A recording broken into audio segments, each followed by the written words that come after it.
चलो यार, आज हो गया हमारा 26 जनवरी, है ना। तो चलो आज का करंट अफेयर देखते हैं। देखो, ये पहला टॉपिक हमारा आर्टिफिशियल इंटेलिजेंस के रिगार्डिंग है। इसमें एक भी ऐसी बात नहीं है जो तुम लोग नहीं जानते हो, या हम तुमको कराए नहीं है, या तुम लोग आंसर राइटिंग नहीं की हो। सारी बातें सेम है। लेकिन फिर ये टॉपिक हम क्यों करा रहे हैं बाद में बताएंगे, पहले कर लो। और एआई ना एक ऐसा टॉपिक है जो तुम्हारे GS2 में भी आ सकता है, GS3 में भी आ सकता है, GS4 में भी आ सकता है, एसए में भी आ सकता है। ठीक है, तो ये सब जगह आ सकता है, इसकी खासियत है। अब ये टॉपिक कराने का पर्पस ये है कि ये तुम्हारे एसए में पूछे या जीएस में पूछे, अगर इस कंटेंट को तुम समझोगे ना और इसमें जो कुछ वर्ड्स यूज किए हुए हैं उसका तुम यूज अपने आंसर राइटिंग या एसए में करोगे तो तुम्हारे आंसर को या तुम्हारे एस्से को ये मेरा जो नोट्स है ना ये रेयर बना देगा। यस, अच्छा नहीं बनाएगा, अच्छा तो चलो ठीक है, छोटा लेवल है, ये रेयरेस्ट ऑफ द रेयर बना देगा। बहुत कम लोग ऐसा आंसर लिखेंगे। ये नोट्स शेयर मत करना, कहीं सीक्रेट बता रहे हैं मेंस लिखना तो ठीक। तो चलो देखो, न्यूज़ खुद ही देखोगे कि हाँ ये वर्ड्स अलग आए हैं। तो एक वाइट पेपर अभी रिलीज हुआ है, किसके रिगार्डिंग रिलीज हुआ है? आर्टिफिशियल गवर्नेंस को स्ट्रेंथन करना है, मजबूत करना है, उसके रिगार्डिंग एक वाइट पेपर यूज हुआ है, ये रिलीज हुआ है। और इसने ये बताया है कि एआई गवर्नेंस को हमको स्ट्रेंथन करना है। कैसे स्ट्रेंथन करना है? Through techno legal framework. Techno legal framework क्या है, कैसे है, सब अभी बता रहे हैं। फिर से समझो इसको, हम इसी लाइन को इंट्रोडक्शन में यूज कर देंगे। एक वाइट पेपर रिलीज हुआ है, एआई गवर्नेंस को मजबूत बनाने के लिए हुआ है ये वाइट पेपर रिलीज। और कैसे बनाएगा मजबूत? तो टेक्नो लीगल फ्रेमवर्क का इस्तेमाल करेगा। ठीक, अब ये वाइट पेपर रिलीज किसने किया है? अबे यार, ये वाइट पेपर रिलीज किसने किया है? तो office of principal scientific adviser ने इसको रिलीज किया है। और इन्होंने एक प्रपोजल दिया है कि हमको शिफ्ट करने की जरूरत है। क्या शिफ्ट करने की जरूरत है? Traditional command and control regulation से हमको टेक्नो लीगल मॉडल पे शिफ्ट करने की ज़रूरत है, ताकि एआई गवर्नेंस ज़्यादा अच्छा हो, ज़्यादा स्मूथ हो, ज़्यादा सिक्योर हो। बन गया introduction. Recently a white paper released by office of principal scientific adviser OPSA proposed a shift from traditional command and control regulations to a techno-legal model for AI governance for strengthening the overall regulation या governance of AI. Introduction हमारा तैयार। अब तुम्हारे introduction में ही specific word आ गए, कौन से? Techno legal framework. कितनी बार ये वर्ड सुना है तुमने, बताना जरा। अभी तो आगे आगे और वर्ड्स आते जाएंगे, आगे पूरा ये आर्टिकल देखो। अब ये टेक्नो लीगल फ्रेमवर्क है क्या? इसका की प्रिंसिपल्स देखो टेक्नो लीगल फ्रेमवर्क का। तो पहला प्रिंसिपल है गवर्नेंस बाय डिजाइन। ये पहला प्रिंसिपल है।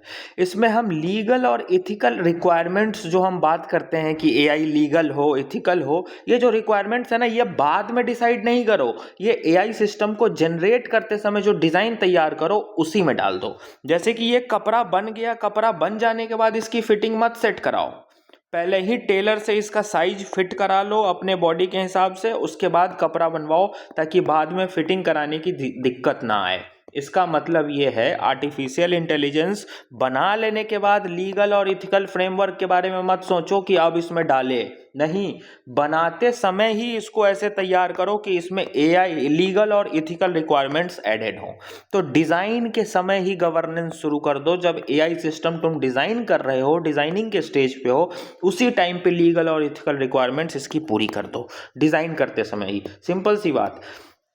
कपड़ा बनवाने के बाद उसको फिट मत करवाओ, जब कपड़ा बनवाने जाओ उसी समय दर्जी से अपने बॉडी के अनुसार परफेक्ट माप ले लो, ताकि बाद में फिटिंग की दिक्कत ना हो। ठीक, तो ये बाद में एआई में लीगल और इथिकल फ्रेमवर्क फिट करने की जरूरत नहीं है। जिस समय एआई डिजाइन कर रहे हो उसी समय फिट कर दो।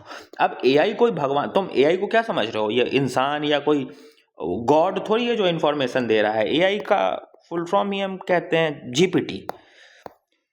जीपीटी मतलब जनरेटिव प्री ट्रेंड। ये पहले से प्री ट्रेंड है, उसी को जनरेट करके दे रहा है। इसमें सारे डाटा पहले से लोड कर दिए गए हैं और जो हम सर्च करते हैं वो हमको एक कंसोलिडेटेड फॉर्म में ये दे देता है। तो ये भगवान थोड़ी है, जादू थोड़ी कर रहा है, इसके अंदर पहले से डाटा डाला गया है, इसको डिज़ाइन किया गया है।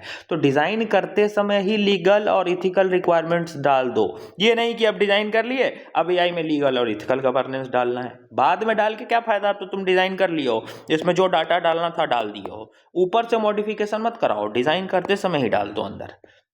ठीक, तो पहला टेक्नो लीगल फ्रेमवर्क का मतलब ये है यार, पहला ये टेक्नो लीगल फ्रेमवर्क का मतलब ये है कि गवर्नेंस बाय डिज़ाइन, डिज़ाइन के टाइम से ही गवर्नेंस शुरू कर दो।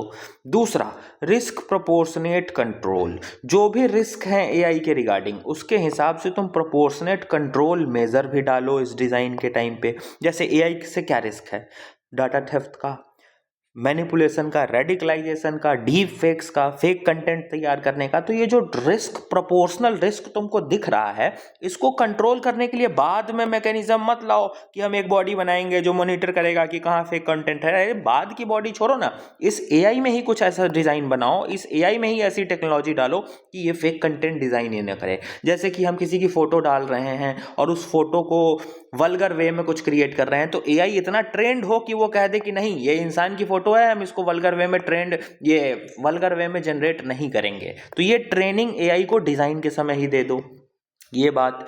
तीसरा क्या बोला गया, pro innovation and flexible regulation. इसमें हम क्या कर सकते हैं, इसमें रिस्क मिटिगेशन करेंगे। चलो अब तो डिज़ाइन भी हो गया, डिज़ाइन करते समय ही लीगल इथिकल रिक्वायरमेंट, जो जो रिस्क प्रोपोर्शनेट कंट्रोल मेजर्स थे सब इसी समय डाल दिए। अब एआई बन गया, फिर भी कुछ शातिर दिमाग हो सकता है कि इसका गलत इस्तेमाल करे, तो उस शातिर दिमागों के लिए pro innovation and flexible regulations लाओ, जिसमें हम रिस्क मिटिगेशन भी करेंगे और इनोवेशन भी करते रहेंगे ध्यान से, कि नया नया इनोवेशन भी कर रहे हैं एआई में कि और सिक्योर कैसे बने, और जो रिस्क दिख रहे हैं छोटे मोटे उसको भी काउंटर करते रहेंगे। तो प्रो इनोवेशन भी करते रहो और रेगुलेशन हमेशा फ्लेक्सिबल रखो, खुला रखो, ताकि तुरंत कोई रिस्क हो हम उसको मिटिगेट कर ले। ठीक, ये तीसरा प्रिंसिपल है टेक्नो लीगल फ्रेमवर्क का। टेक्नो लीगल फ्रेमवर्क मतलब टेक्नोलॉजी को इंटीग्रेट करके लीगल फ्रेमवर्क बनाओ, टेक्नोलॉजी के साथ लीगल फ्रेमवर्क बनाओ। ये नहीं कि टेक्नोलॉजी बना लिए अब लीगल फ्रेमवर्क बना रहे हैं, ये नहीं, टेक्नो लीगल फ्रेमवर्क मतलब साथ में बनाओ। ठीक, तो 3 प्रिंसिपल हुआ। चौथा प्रिंसिपल एक ये कहता है कि ह्यूमन ओवरसाइट कभी कम मत करो, पूरा सब कुछ मशीन और एआई पे ही डिपेंडेंट कभी मत छोड़ो।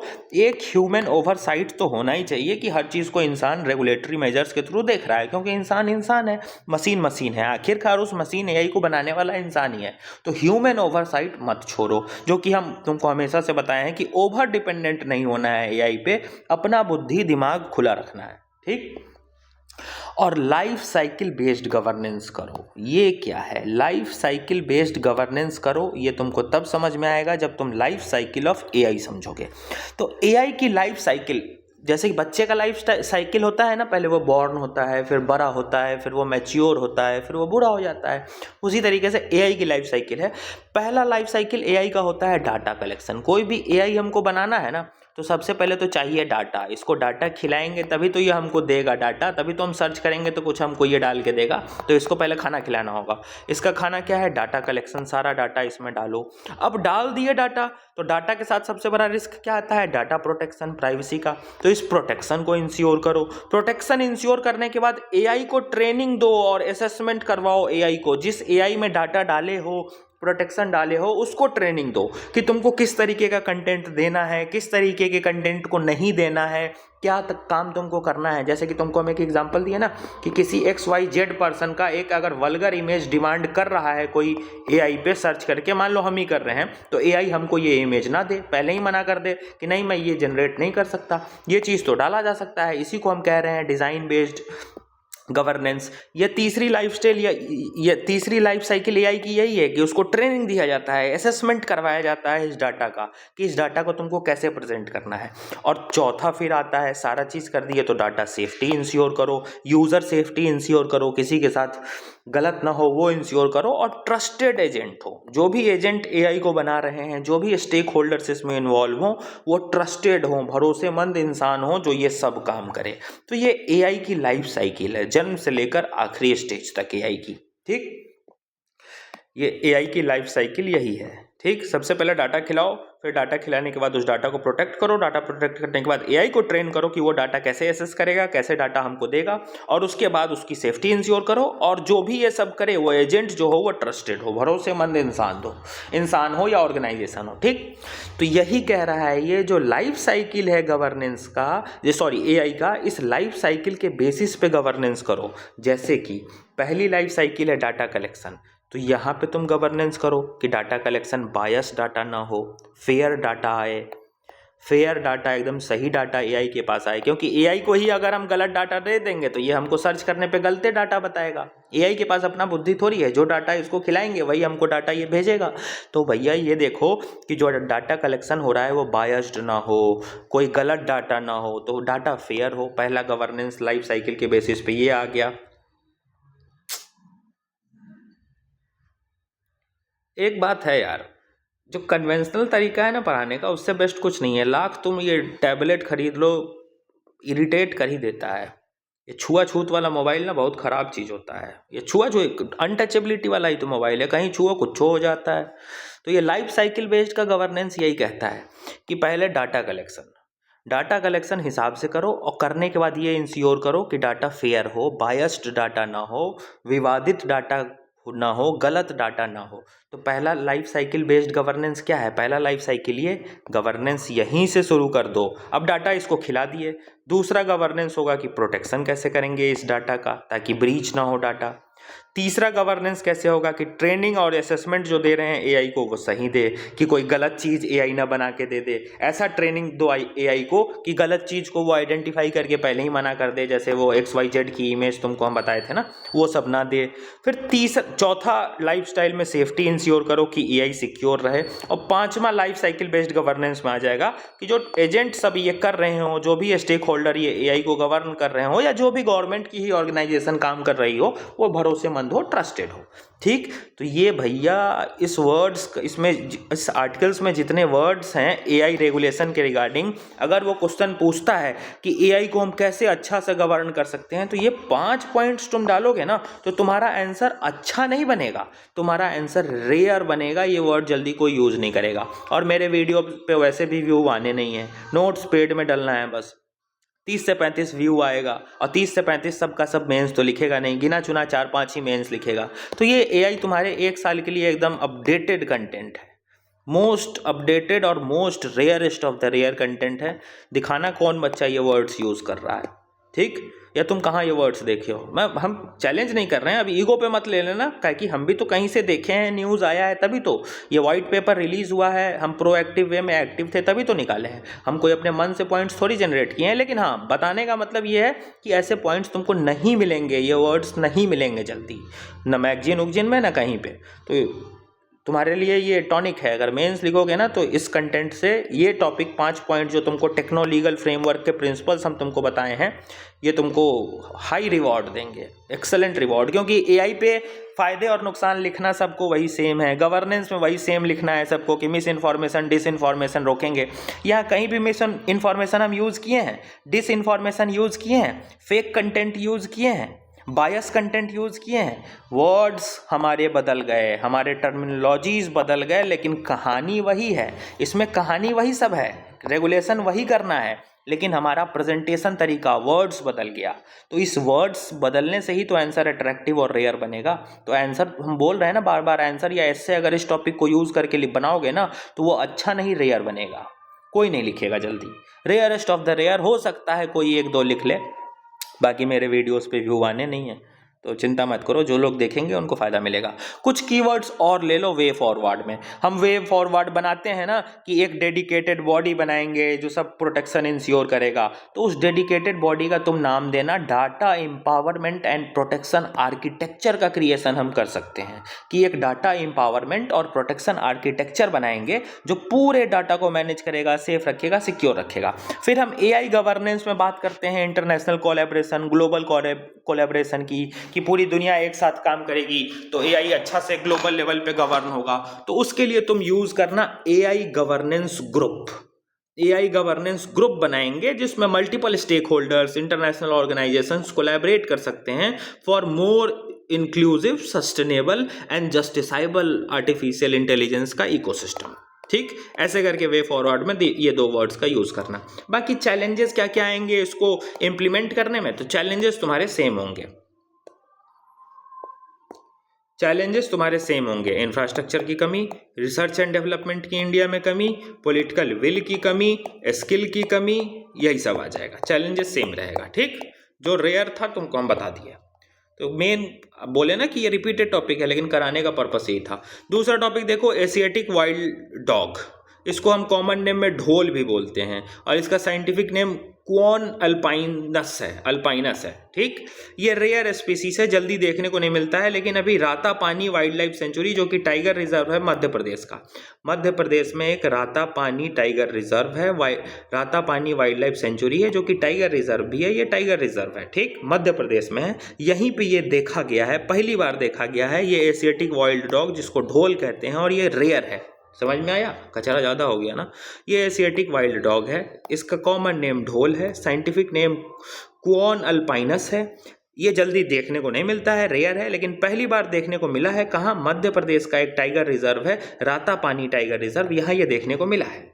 अब ये नेटिव कहाँ का है? नेटिव मतलब कहाँ ज़्यादा पाया जाता है, कहाँ का ये नेटिव स्पेसीज है। हम कहते हैं ना कि कहाँ के नेटिव हो तुम, कहाँ से बिलोंग करते हो। उसी तरीके से ये जो वाइल्ड कुत्ता है, ये कहाँ का नेटिव है? तो साउथ और साउथ ईस्ट एशिया का नेटिव है।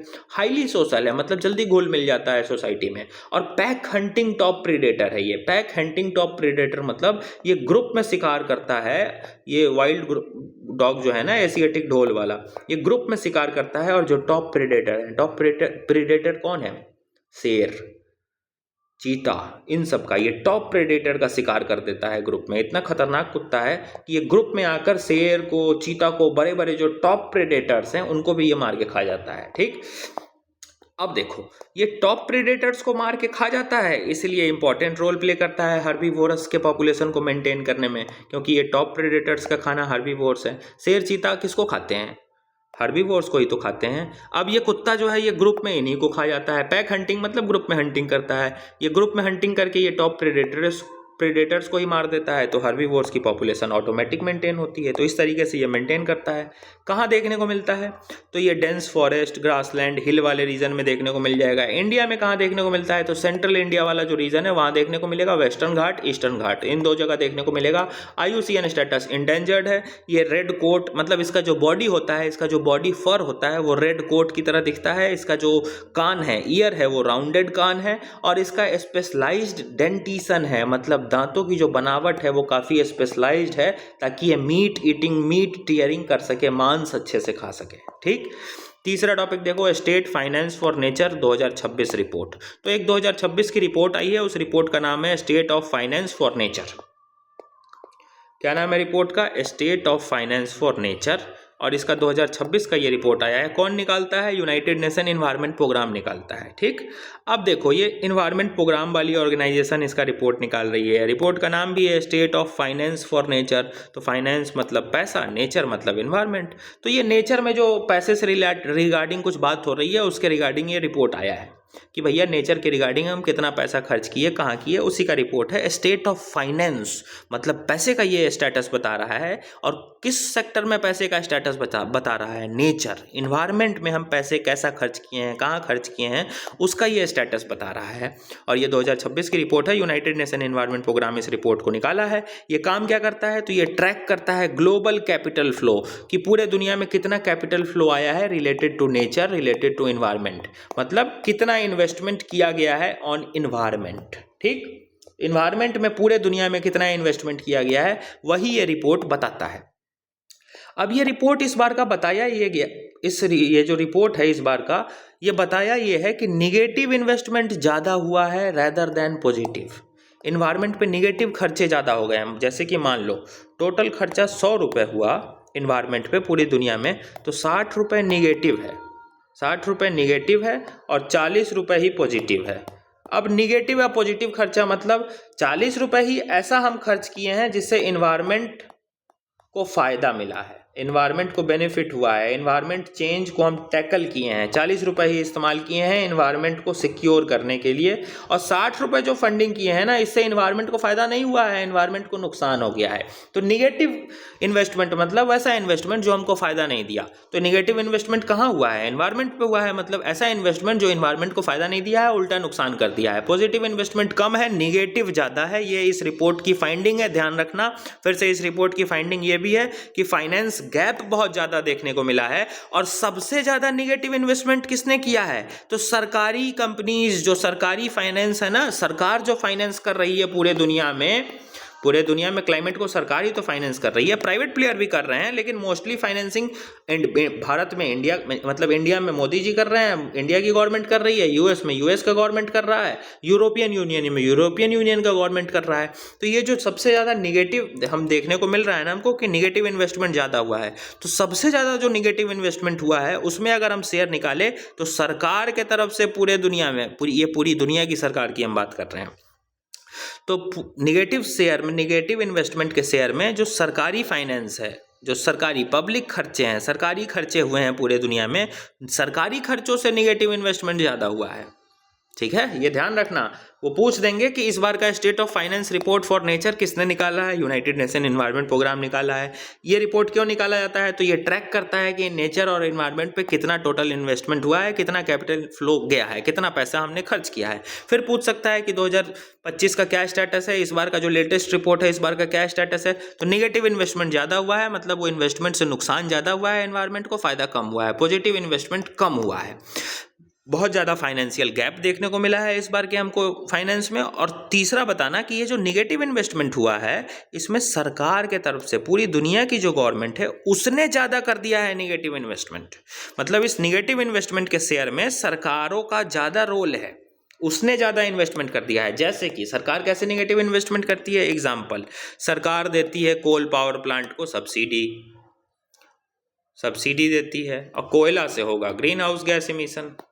तो सरकार ने यहाँ जो सब्सिडी दिया, ये सरकार का इन्वेस्टमेंट ही तो था, ताकि कोल वाली इंडस्ट्री को प्रमोट करके बिजली बनाया जाए। तो ये जो इन्वेस्टमेंट सरकार यहाँ की है सब्सिडी पे, इससे तो क्लाइमेट पे निगेटिव इम्पैक्ट आया। तो यही निगेटिव इन्वेस्टमेंट ऐसे ही अलग अलग सरकार कर देती है। ठीक, इस रिपोर्ट में इतना ही जानने की जरूरत थी, इससे ज़्यादा नहीं। क्या क्या बता दिए, कौन निकाला रिपोर्ट, क्या काम है रिपोर्ट का, इस बार की क्या फाइंडिंग है। ठीक, चलो अब लास्ट टॉपिक देखो, पद्मा अवार्ड। ये कब से शुरू हुआ है? 1954 से ये अवार्ड मिलना शुरू हुआ है। ये इंडिया का one of the highest civilian honour है, याद रखना, वन ऑफ द है, नॉट ओनली, आर एमोंग, मतलब और भी बहुत सारे हाईएस्ट ऑनर हैं, सिविलियन ऑनर है, उनमें से एक पद्मा अवार्ड भी है। ठीक, पद्मा अवार्ड के 3 कैटेगरी हैं, पद्म विभूषण, भूषण, श्री। पद्म भूषण, पद्म श्री। पहला नंबर का अवार्ड पद्म विभूषण है, दूसरा भूषण है, और तीसरा श्री है। ठीक, ये अवार्ड देते कौन है? तो ये अवार्ड देते हैं प्रेसिडेंट देते हैं। और ये अवार्ड किसको मिलेगा, ये डिसाइड कौन करती है? तो डिसाइड एक जूरी करती है। एक जूरी में ये पद्मा अवार्ड कमेटी बनाया जाता है, जिसमें होम सेक्रेटरी होंगे, सेक्रेटरी टू प्रेसिडेंट होंगे, और 4-6 एमिनेंट पर्सन जो लगता है कि हाँ ये अच्छा इंसान है, नॉलेजेबल इंसान है, उसको बिठाकर हम नाम फाइनल करते हैं। फिर नाम प्राइम मिनिस्टर, प्रेसिडेंट के पास जाता है और वो अप्रूव होकर अवार्ड मिल जाता है। बस इतनी सी बात है, ये कमेटी फाइनल करती है, ये ध्यान रखना, प्रेसिडेंट देते हैं। एक और बात ध्यान रखना कि इस अवार्ड को हम टाइटल की तरह यूज़ नहीं कर सकते हैं। फंडामेंटल राइट आर्टिकल 18 याद करना है, एबॉलिशन ऑफ टाइटल्स, है ना।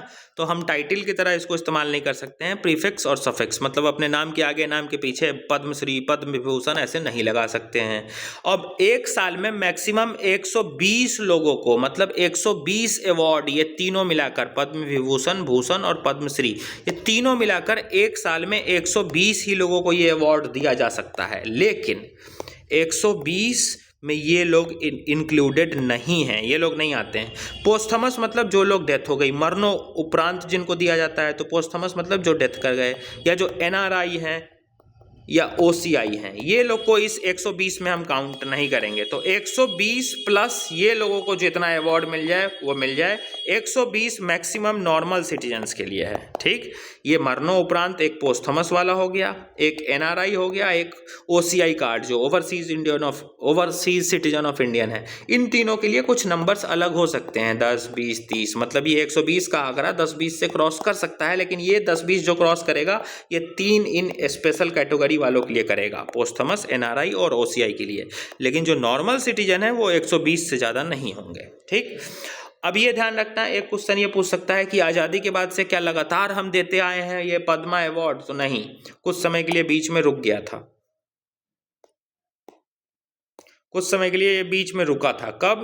1978-79 में नहीं दिया गया था, 1993 से 97 तक नहीं दिया गया था। तो कॉन्टिन्यूअस हम ये नहीं अवार्ड दिए हैं, बीच में कुछ टाइम के लिए रुका था।